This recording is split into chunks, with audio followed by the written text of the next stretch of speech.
This month, I struggled to align a hole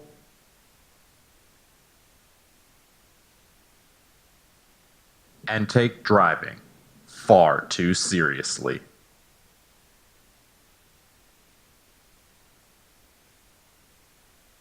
Since I was last printing car parts, I have replaced my old Honda Accord with a 1990 Mazda Miata.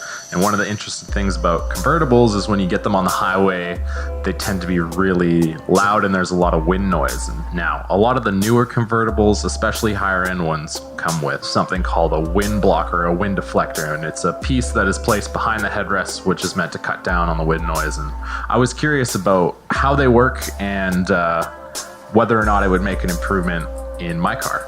To make things easier on ourselves, because we're lazy, we dipped into a different technology this month to make the plates. We're using a laser cutter. So we started off laser cutting a few different test shapes just so we could fit it and make sure everything was right before we went to town on the 1/4" acrylic that we made the final part out of.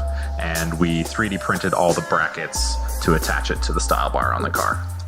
Now, an interesting thing I learned when I was researching wind blockers and wind deflectors and how they worked is, instead of the air coming at you from the front, which is where you would assume based on you're driving through it, the air is actually coming from behind you. So there's a low pressure area in the cabin and there's a high pressure mass of air behind it. So that high pressure mass of air is trying to rush into that low pressure area in the cabin, which is where you get your wind noise and why your hair actually in fact blows forwards. So the blocker plates are stopping that air from coming in.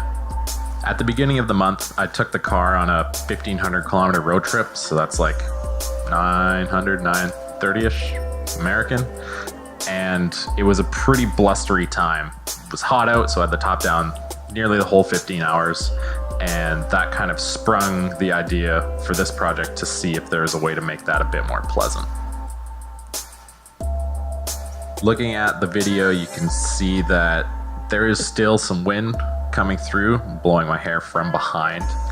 My qualitative assessment says that the noise is significantly reduced and it was much more pleasant in terms of hair management driving with the wind blocker on.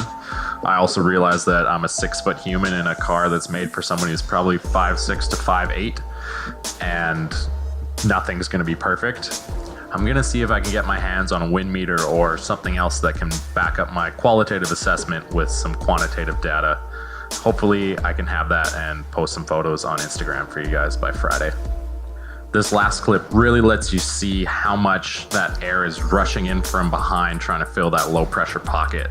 It's making the hair slap me in the eye constantly, which is kind of annoying. And so from now on, the blocker is going to be a permanent fixture on the Miata.